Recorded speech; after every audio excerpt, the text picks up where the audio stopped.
Well, welcome everyone. This is our inaugural edition. I said inaugural right, I was worried about that word. This is the very first edition of Guitar Tales. I have my buddy here, Scott Engel. This is a brand new show that's going to be about guitar players you might not have heard of, but there's a lot of them. I looked up, I did some research going into today. There are 269 guitar centers in the United States. Did you know that? I did not. How many employees do you think they have? Well, they probably have a lot of employees, but I think all the employees kind of look like the other employees.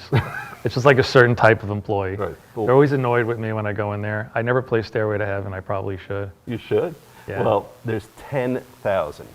So what this really means, and one of my thoughts about putting this show together, is that there are wonderful guitar players all over New Jersey, all over the country you've never heard of. So we all know the famous ones, the Jimmy Pages of the world. But there's wonderful musicians who've made a life out of music, but still have day jobs.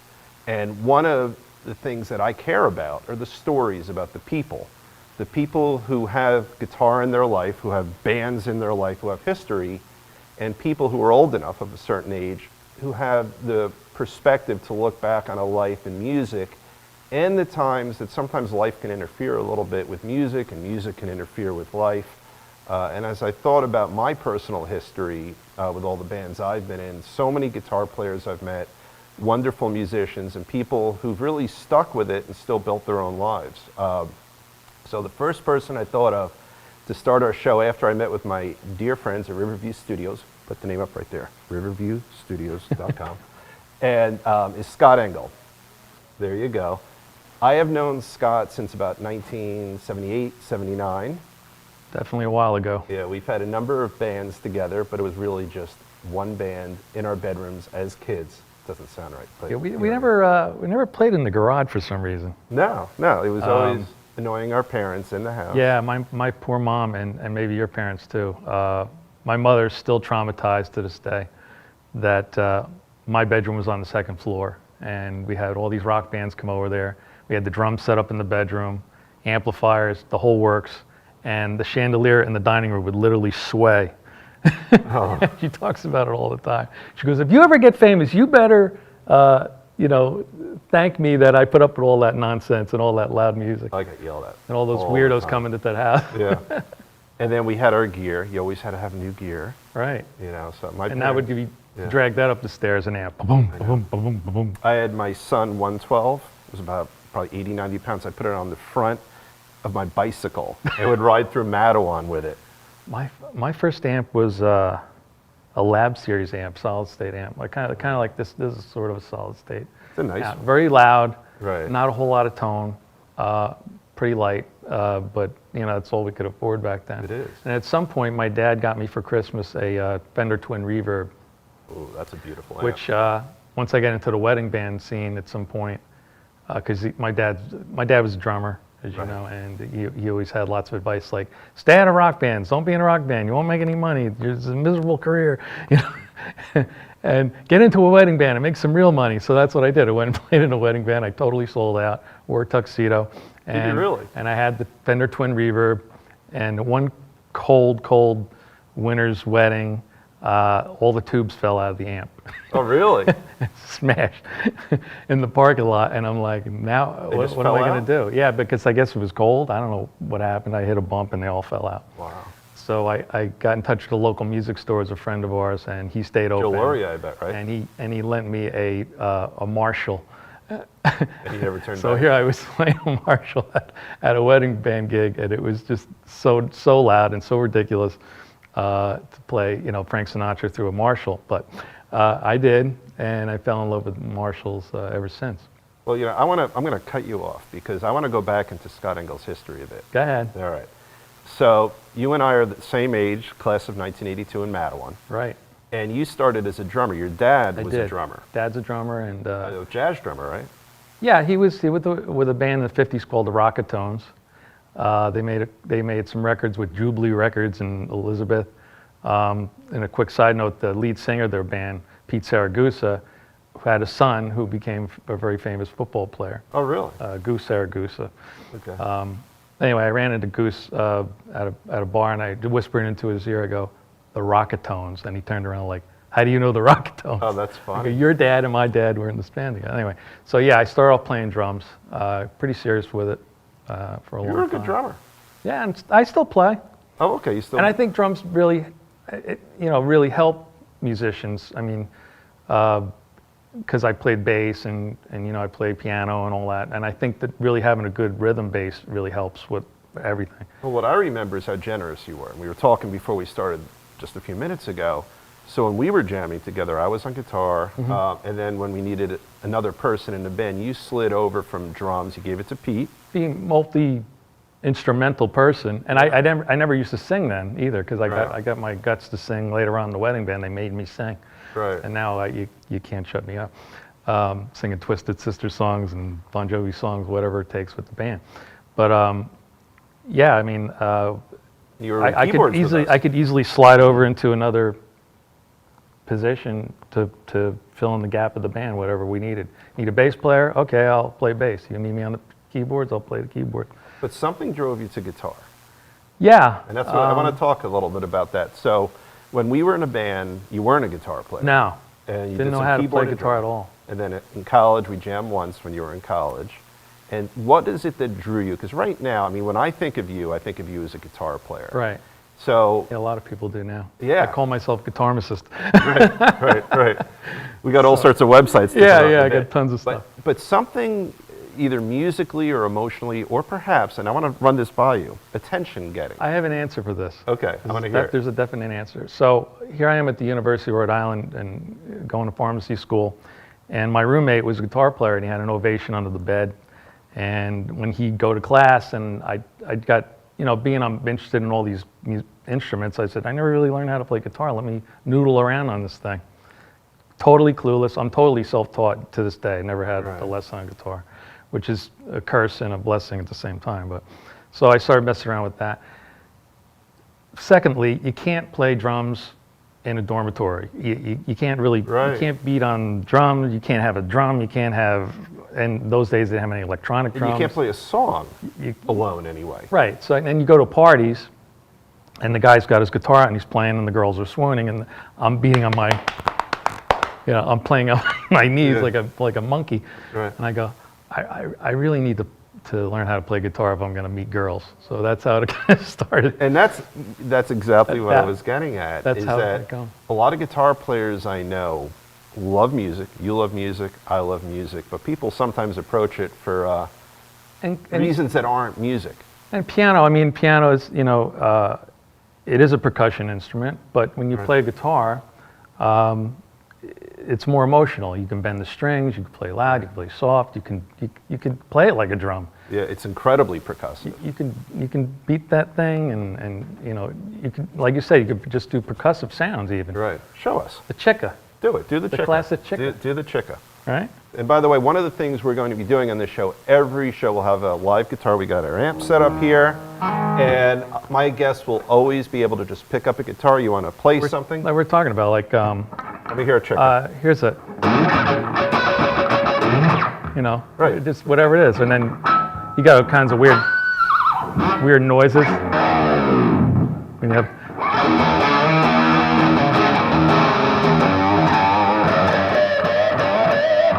you take one note and you can make it come out sounding different ways. So you have like a fretted note and a fretted harmonic. All right, now show people how you do the harmonic. You got the fat of your finger here, hand right here. Yeah, when I first learned on my own without YouTube, again in those days we didn't have anybody to teach us, I used to drag my pinky Oh, really? and play. So And what he's doing right here, if you look, I'm kind of the just fat like, of his hand right there. yeah, like my pinky's dragging along. Oh, he's doing your pinky. Yeah, so, but the way you're really supposed to do it, you're supposed to take the fatty part of your thumb, Right. kind of, And someone who's watching you can't kinda see pick. you doing that, but it's creating a harmonic. right. Because you're really changing where the bridge is. And that's when I was listening to ZZ Top, Right. he was doing a lot of,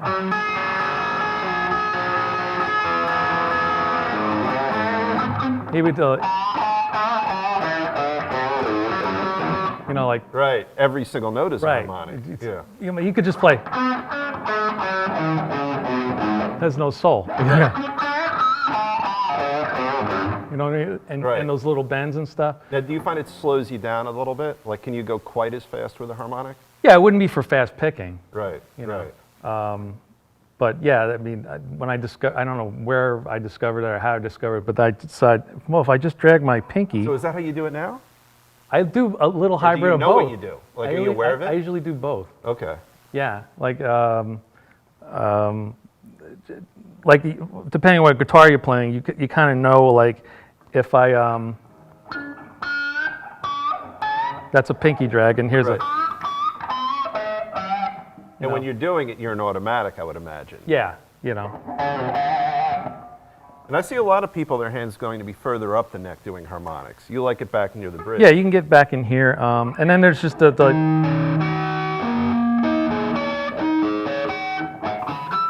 they're all over the place, Right, right. you know. I Will Follow has one of those going on. Yeah.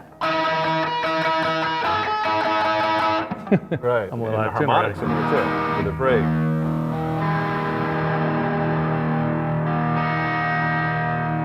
I have good pitch.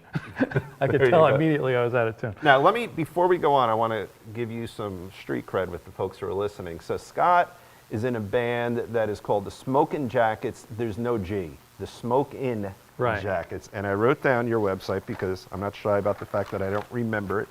It's thesmokinjacketsband.com. The Smokin' I got it wrong. The Smokin' Jackets Jackets Band. Bandits. The Smokin' Jackets Band.com. It's a nice looking website. We have like they put a time counter there.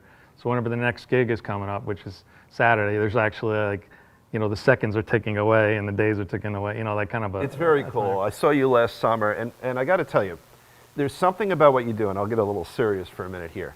So you have an incredibly wide social media presence. So you post a lot, right? Yeah. And then your band plays, now that the season's in, you guys are playing probably once or twice a week easy. We'll do 40 shows this summer. All right, so it's a lot. All in the Jersey Shore area. And I found something consistent between your social media presence and your show. It's pure positive energy.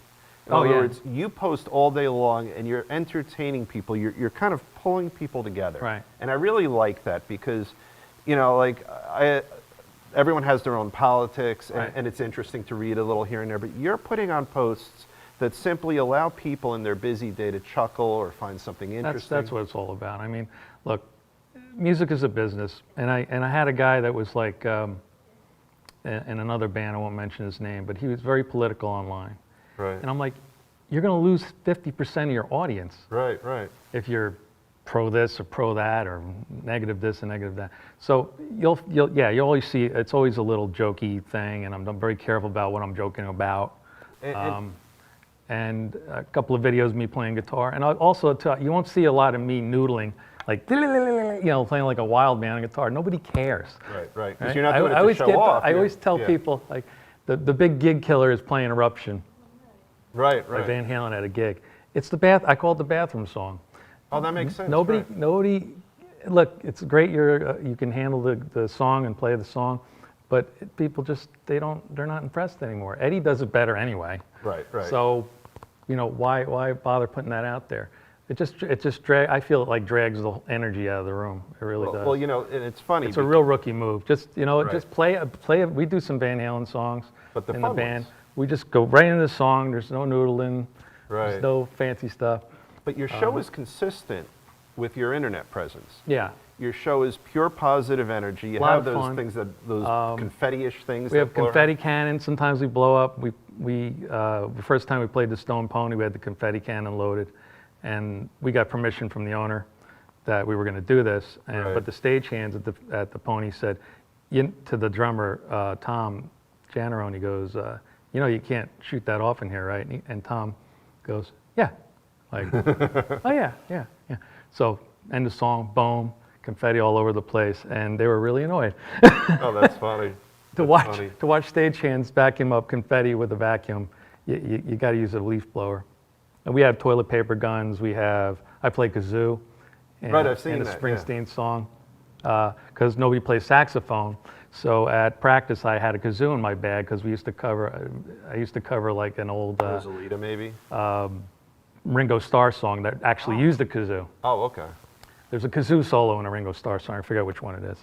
But so I had this kazoo, and I said, let me just play the solo with the kazoo, and then the keyboard guy can learn it later on. And it was so funny and so ridiculous that to this day, I play the solo to Born to Run, the saxophone solo on the kazoo. And it probably works.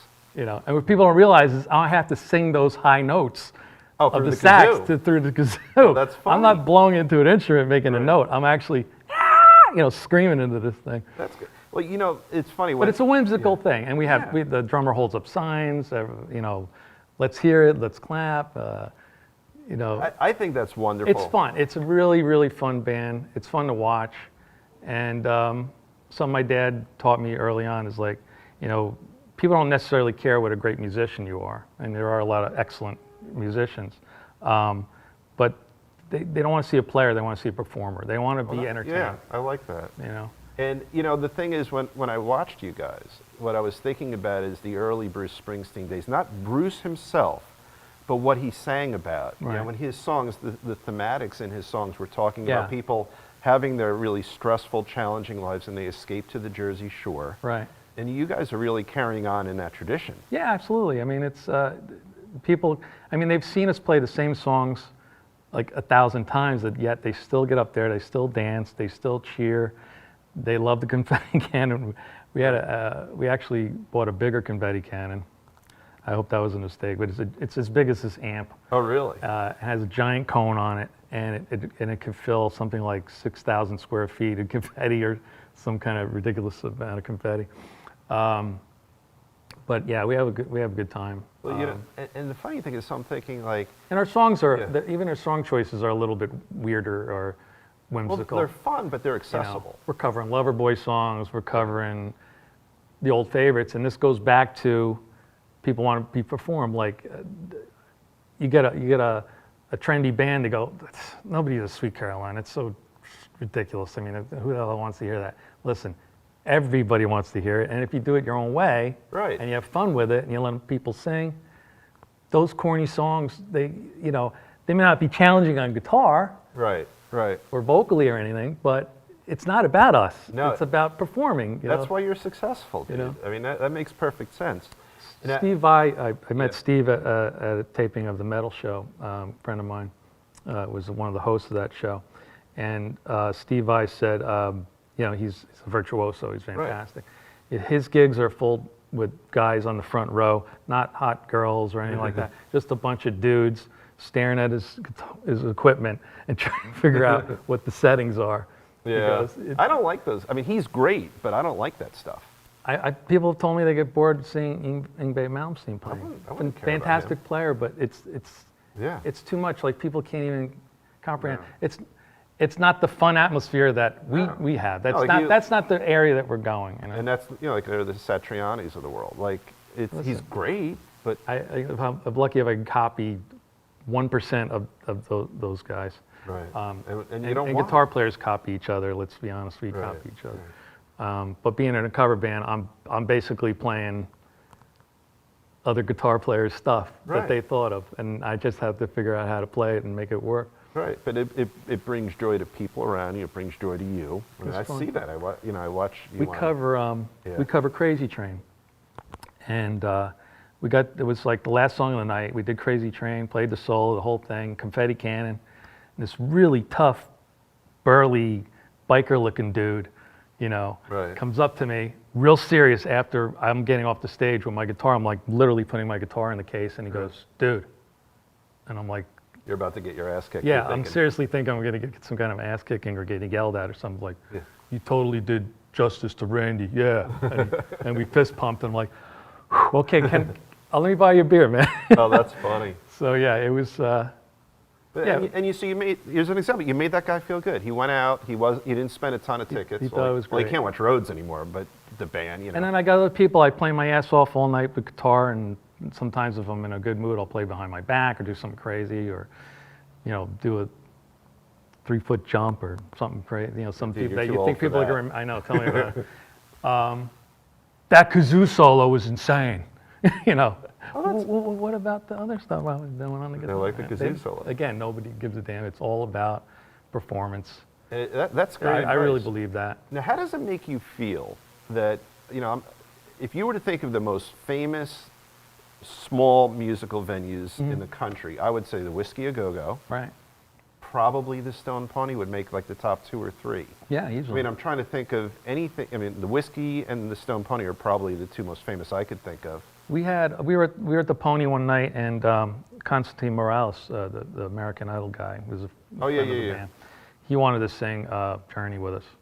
Right. So he just come off Rock of Ages tour, and I'm like, he was real nervous about playing the Stone Pony in a weird way. He goes, like, I only know a part of the song because of Rock of Ages, we don't really do the whole song. Well, he's like a rock guy, isn't all he? these, like, he's really nervous. I'm like, look, it's Journey. Everybody knows, you know, Journey songs, and you're gonna kill it. Don't worry about it. He goes, yeah, but I literally just flew in from LA with Whiskey A Go-Go, and now I'm on the East Coast, and the Stone Pony is just as important. Right. And to us, living in New Jersey, we don't think of the Stone Pony like that. I don't agree with you. You know, I look it's at that. really iconic, like the world over. I look at that. You might think, you know, like, if we air on time, Scott's playing at the Stone Pony this weekend on Saturday, which would be the 20th? Yes, sir. The 20th, 7 a.m., and this is a name I had to write down. 7 p.m. I don't get up that early. Yeah, it's 7 p.m. Hold on, what was the name of this other guy? Joe Bonanno and the Godsons will be opening up for them. Thank you, Joe, Jobonon, and the Godsends. We won't be shooting any confetti after our 45-minute set. I'm sure that So you're the opening band for him. after us won't be appreciative of that. But No, that wouldn't be cool. But let me ask you this: how do you feel? Like, I mean, I'm telling you, other than the Whiskey, I can't think of a more iconic. And maybe it's pretty wild because of what Bruce did to the Stone Pony. The I Whiskey, think Constantine made me more nervous about playing the Pony now from that point on. Because it was so trite. I mean, you know, Asbury in those days was pretty run down, and the Pony still lived on, and he still had great acts in there, national acts, and great musicians, and great shows. But, you know, I feared for my life when I left the gig from the Stone Pony in those days. I put a key between each finger. Oh, right, yeah. You know, now and it's... I had a pocket full of money. Right, and oh, right, walking out to my car. Yeah. My dad used to use his drums as weaponry when he left his gigs. Oh, really? In Elizabeth in those days. Oh, yeah, I guess Elizabeth would be a pretty rough town. Drumsticks, cymbals, hi-hat stands, you know. Would hurt. The cymbal would really hurt. El Caban. Yeah, that would also hurt. But yeah, you're part of a tradition, and you know you're 30 years after him. Well, Bruce is only 20 years older than us, I guess. But you're part of a Jersey Shore tradition. And a lot of these, all these guys started playing covers. Right. You know? I mean, I'm long in the tooth to be any kind of famous rock star or nothing, and I have friends that tour that are famous rock people. Right. It's a tough lifestyle. I mean, if you think I'm an actual real pharmacist, and once in a while those two worlds collide. Yeah, let me hear about that. We're Oh, wait, hold on. I'm going to cut you off. Go ahead.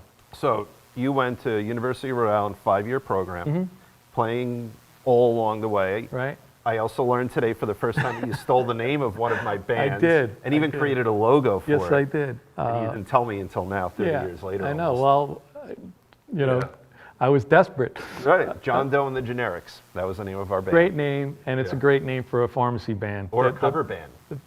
Generic. I didn't get that. Yeah. We played a pharmacy banquet, and they wanted us to do a couple of songs. And it's funny to this day. Another friend of mine, this guy, found me on Facebook, and he goes, "That was insane." And now after I just had my eruption rant, right, I started off that gig by playing a piece of Eruption with a really super loud guitar. You were a kid back then. Yeah, and this one professor, Professor Osborne, not Ozzy Osbourne, it was a different professor. Yeah. He actually took his hearing aids out of his ears, which I found out this story later on. I'm like, that's awesome. That is so worth it. Oh, that's funny. So we did a bunch of songs, but we called ourselves John Doe and the Generics, and we made a little logo, and we promoted it. But it was just for the pharmacy banquet dinner. All right. Well, we did like 4 or 5 songs, and don't sue me. I got rid of the name. Talking to a lawyer, you know. I know. I got rid of that one time. We never copyrighted the name. But so you go on and you become a pharmacist. Yes. And you never gave up guitar, which I think is wonderful. You never gave up being not just sitting at home playing guitar, but really playing guitar. Yeah, I don't know why I never from time to time, I see friends of mine, they get into a professional life and they stop playing the drums, or they sell their drums, or they sell their guitars. And for me, it's such a relaxing thing. Les Paul once said, this is a partner, a confidant, a psychiatrist. It's, and when I was in pharmacy school, the guitar really kind of saved me from being totally overwhelmed and stressed out. I would just sit down on the bed and figure out a couple of songs and then go back to my studies. And then, so now you work. It's kind of calming now talking to you. Here we are. We got I three picked up on camera that. shoot here Yeah. in Bordentown, and I got my guitar. How nice does it feel just to have a guitar in your lap? It's great. Yeah. Yeah. By the Especially way, this one. Here, that's right. Here's our segue. So you're one of the spokespeople for Killer Bee Guitars. Yeah, I endorse Killer Bee. I've been with them for 2 years now, and they built this one from scratch for me. But I call it the Stinger. I like that. It's got a neck with a radius modeled after the old Kramers from Neptune, New Jersey. Yep. And My favorite guitar ever. yeah, they put some powerful pickups in it for me, and we stuck a drop D to it, and they brought it to a body shop, a car body shop, and they put this wild paint job on it. Yeah, I love it. And I love it. It just pops. Look how you were afraid I was going to drop it. No. What I love that they did with the neck is that there's no finish on it. No, it's Which is totally crazy finish free, and they soaked it in linwood oil or something, I think. It's got this Kevin weird, it's not a told me. fast neck, but it's got a No. cool feel. And then you went crazy with the frets here. You've got really prominent frets on this. Yeah, really. I like the old jumbo frets. Being an It's 80s very metalhead, cool. I love like that you can stuff. see it over there. I don't know if the camera can pick Yeah. up on that. But these are about as high frets as I've ever seen. It just makes it easier to play. Yeah. I mean, you barely have to fret the note But to does make it it slow happen. you down at all? If you're, No, if you have to no. go- But that was always, like my Fender that I had for years, it's like it had no frets. They were so worn out at a 78 Strat. Yeah, and then they start buzzing and stuff. Yeah, but I liked it because I liked how fast I can move up and down. What was your very first guitar? Now I'm taking over for a second. You can take over. So, all right, so we go all the way back to Matawan, Bernadine's Music, and Galen ran the place and he owned it. So my first guitar was a Tisco. Oh my And, God. yeah, Tisco was, and I researched it more recently. And now they're worth $500,000, right? No, but I have a story about that. So my first guitar was a 12-string semi-hollow body Tisco. You started with a floating bridge. 12? Yeah, I only put 6 That must strings have on drove it you crazy. to learn one string smoke on the water. So, and I could never get it in tune because the stupid bridge kept going back and forth. It was $20 Was that the first song you ever learned on guitar, Smoke on the Water? with one string, just one I think string. my one string song was 25 or 6 to 4. That was the first one. That I was ever one of learned. my Yeah. first. Yeah. Right. But I didn't even have that. I didn't even Right. throw it No, out it's in. It was just just, And you weren't making the note that clean. no. Right. Now, my biggest guitar regret was what's the Edsel Fender? Do you remember this? No. It was a semi-hollow body. It'll come to me. I got it from Galen for $25, $30. I had a 1960-something Fender. It also had a floating bridge, but with a Fender, I didn't care. And it was stunning. It was a stunning guitar. The name of it will come to me. It was one of their least successful guitars. You had some Kramers too, didn't you? along I the did. way? I had the Kramer aluminum split neck. but Yeah. I went to sell it. The thing was like so heavy. It was very neck heavy, but that Fender, I felt guilty because they offered me $100 to buy it, and I said no, I'll only take like $80, and today it would probably worth $3,000 or $4,000. Easily, yeah. Yeah, but my Kramer, I had one of the original Kramer with the aluminum neck where you had a T-frame. That's the original. Yeah. The original, and it was my favorite guitar I ever owned. But this part was 1,000 pounds. Your guitar was Yeah, always yeah. It was down. really very Yeah. top heavy because And it it- was all aluminum. Yeah, and then the fretboard was just it was like a composite, this charcoal kind of composite. There was no wood on the neck. No. Like there was wood. There were 2 inlays of wood right here. You had a piece of aluminum riding up the middle, and Yeah. then the whole neck was the tuning fork look. Right, I You know, remember the that. split neck. I actually do remember that. Yeah. My first guitar was, my dad brought home a, now we weren't really into guitar. My dad would just very graciously present us with musical instruments to mess around with, you know. So Uncle Joe Laurie Music in Rahway, Right. was a good pal of ours, and he said, you know, I'm going to pick up some guitars at this store that had a fire. Oh, I I remember this. So he bought a told bunch me of, this story, he yeah. basically liquidated this other guy's music store, kind of saved his ass and bought a bunch of stuff. Can we say ass? We can. Okay. So one of the guitars he got Fuck was yeah. this, Sorry. with this Montaigne Les Paul copy. Okay. I just remember the name Montaigne. I mean, it's just a weird name. It didn't say, anything cool like Guild or. But it would have had or two. Les Paul, but it was modeled humbuckers. after a normal Les Paul with the 4 knobs, Right, the right, 2 right. tones and the 2 volumes. Anyway, so the thing was a little burned, like it was actually burned in the fire. And when my dad got it home, he took it out of the trunk, he dropped it, and broke the neck. So my first guitar was a Montaigne broken, burned guitar, God. and we had the neck fixed. How'd you get just glue? They glued it somehow, glued it back together. I don't know. Was it Maybe the guy at the intonation? shop. It was terrible. Yeah, I It would was terrible. But it was enough to go. Right, right. And then somewhere along the line, when we started to get more chops, my dad was able to get me a '79 Stratocaster That's almost like what from I a guy that came into the shop and needed some money, and he gave him whatever they were worth then in '79. Now, are you rosewood or maple? What do you like on your fretboard? I'm a rosewood guy or ebony. Yeah. I could be a snobby purist and say, well, I can tell the difference, and I really can't. Yeah. A lot of guys tell you they can. For me, it's more about the neck radius. Oh, right. Do you like skinny? I like the skinny, Right, yeah. Kramer-esque, Right, right. if you will, neck. Yeah. I have a couple of Kramers in my collection. One's called a Kramer Sustainer. It's fairly rare. The Sustainer pickup was invented by Floyd Rose, Oh, okay. and it was right here in the neck, and you have some little micro switch. I should have brought that in. It's a very cool guitar. Maybe some other time. It's got these little micro switches on it. It can hold a note indefinitely.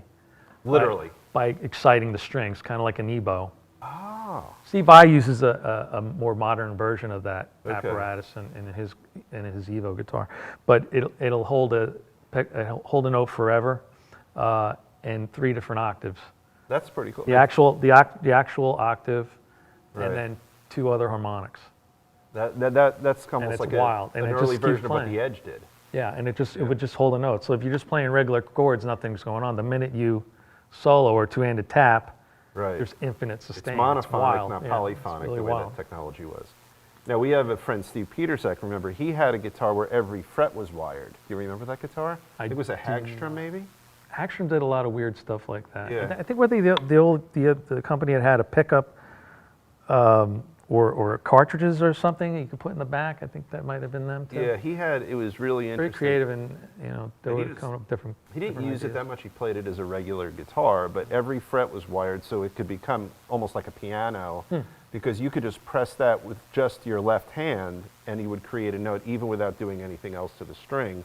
So this became almost like a keyboard. And I had one of those for years. I had a Brian Moore guitar that had a similar setup. A lot and of I just- switches and buttons on that. I just played it like a guitar. Like I couldn't figure out how to use that stuff. Well, my So- 79 Strat is what I used for many years, Yeah. and I still have it. In fact, I brought it out this last week after The Dirt Right. became very popular on Netflix. I said, wouldn't it be fun to just maybe play some Motley Crue songs? Yeah, in a tell short us video? that story because I watched this on Facebook. What happened? Yeah, so I was playing. It wasn't the one where I said you got to play the lick. Oh, that's what I'm thinking of. No, I think I was playing Home Sweet Home. But I was Okay. actually playing. I had Alexa playing or streaming the song, and I was playing to it, Right. the solo, and I put the Right, video up. I'm so old, I almost asked you who Alexa is. All right, I put the song online, and within seconds, I got like a cease and desist electronic message from Warner Music. You can't use that because of licensing.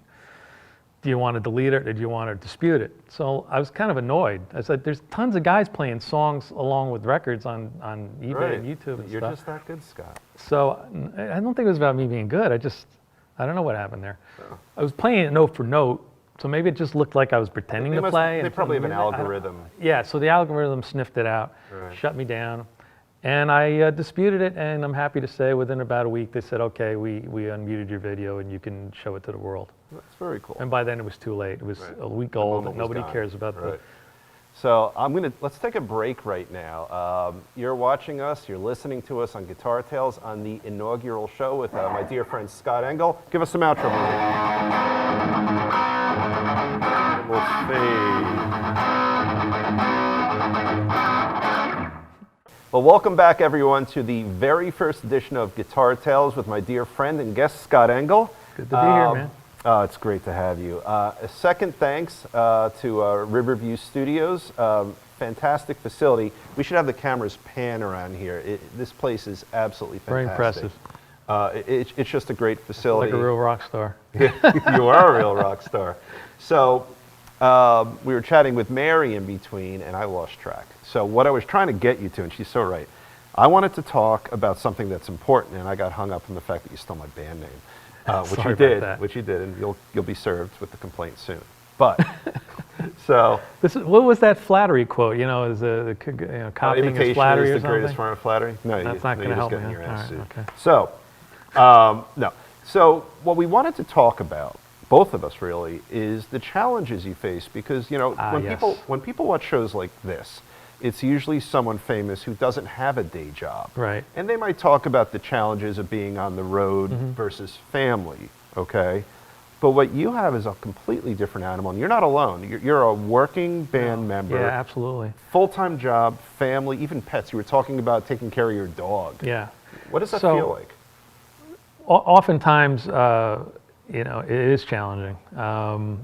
The band schedule, I said, we do like 40 shows in the summertime, a couple in the winter, a couple in the spring.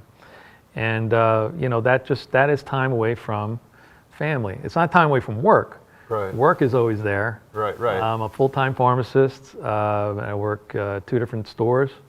And so I have a rule that pills pay the bills, and I don't play any gigs on the weekends I work. The last thing I want to do is come home 2 in the morning, shot out of a cannon, can't fall asleep right away because just did a show, and then go to work by 9 o'clock and deal with people's lives, like giving flu shots and whatnot. So that's out of the question. I don't want to leave myself open to any problems.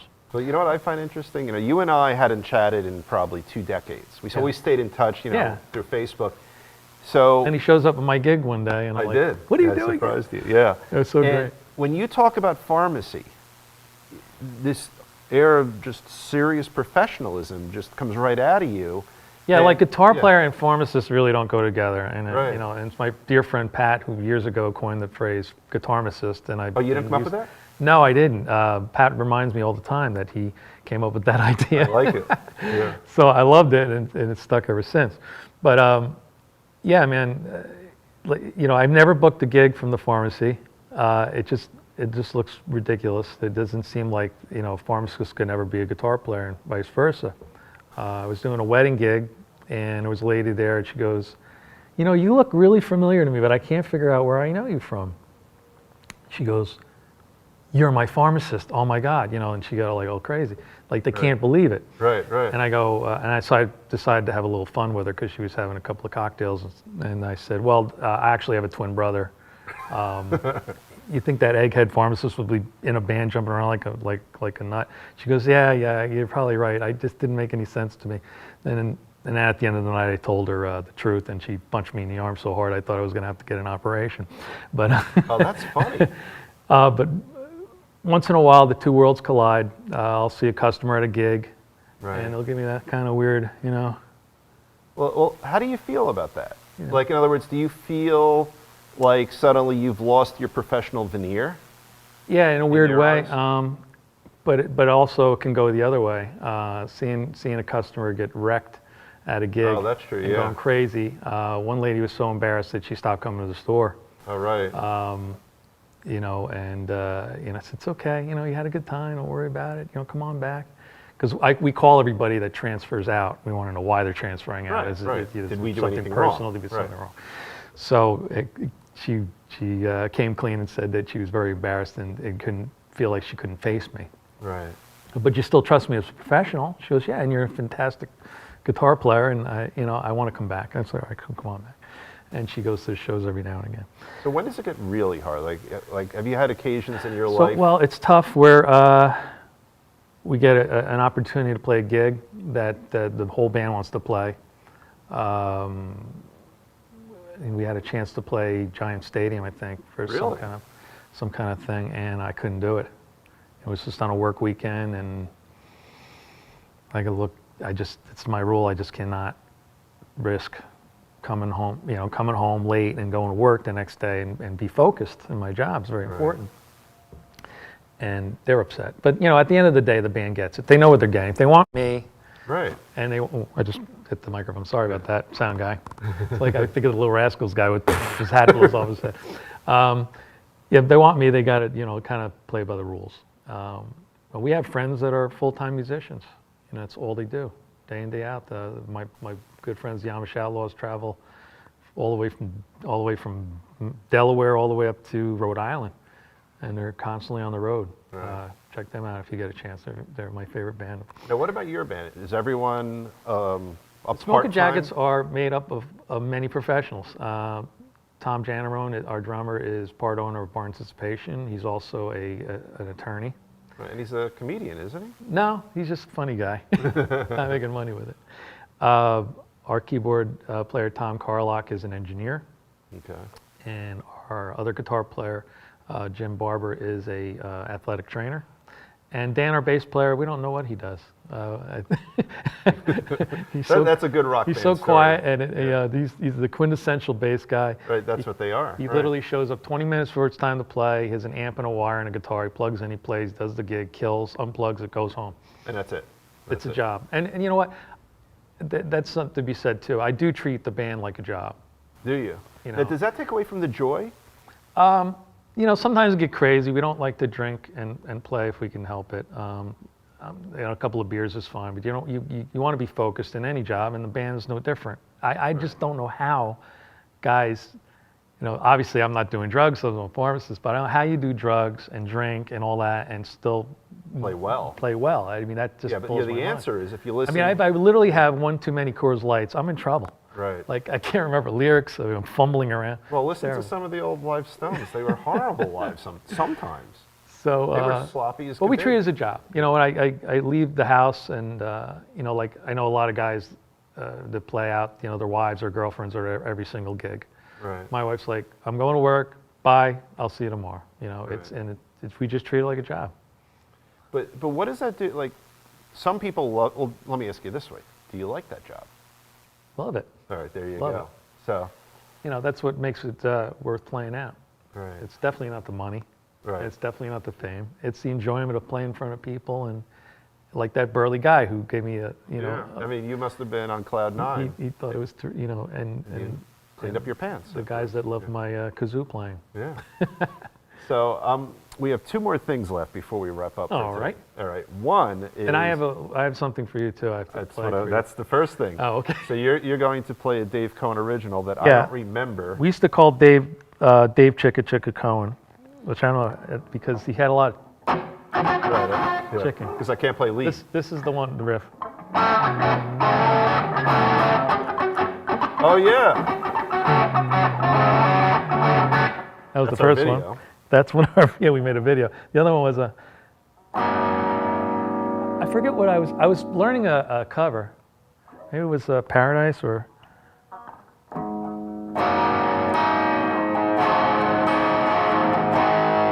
Like the David Lee Roth thing, and it reminded me that used to go. Oh yes.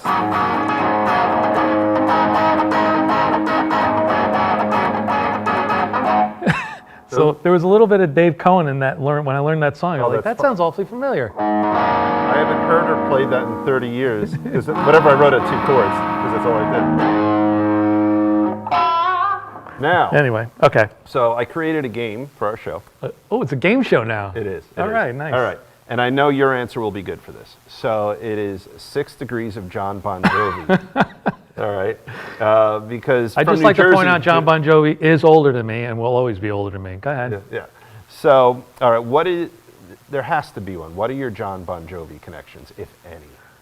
Well, the drummer of the band, Tico, is a good friend of the family. And that ties into the Lori music story. Right, I remember that. The Tico and my dad used to hang around at the music store and tell stories and this and that. Your dad was like a mentor to him, wasn't he? Yeah. So that's Probably pretty lent him a cool. few bucks over the years too, I would think. Oh, really? Before he Yeah, became famous? Right, and we just watched him grow from this guy playing in a little cover band in the Jersey At Club Shore N.A. to becoming internationally famous and eventually getting to the Rock and Roll Hall of Fame last year, I guess it was. Yeah, I think it was. Yeah. So, yeah, very exciting stuff. Been at it a long time. Now, in your travels, do you happen upon famous people? Have you shared the stage with anyone famous?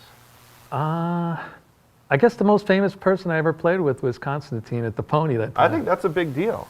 That's a big deal. Every once in a while we have people bring us on stage.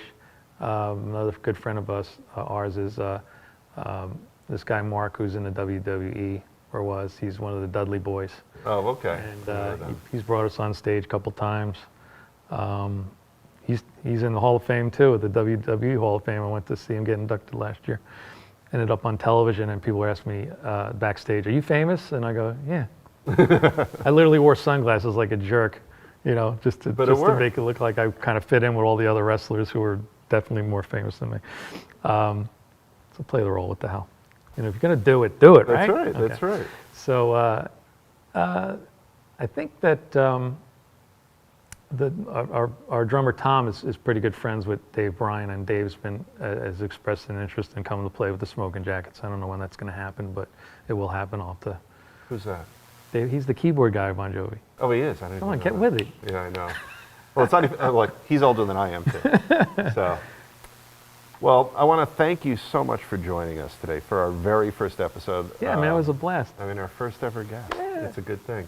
So we have many more shows coming on Guitar Tales. We will have local musicians, guitar players who you might not know, but who have stories to tell. We'll see you next time on Guitar Tales.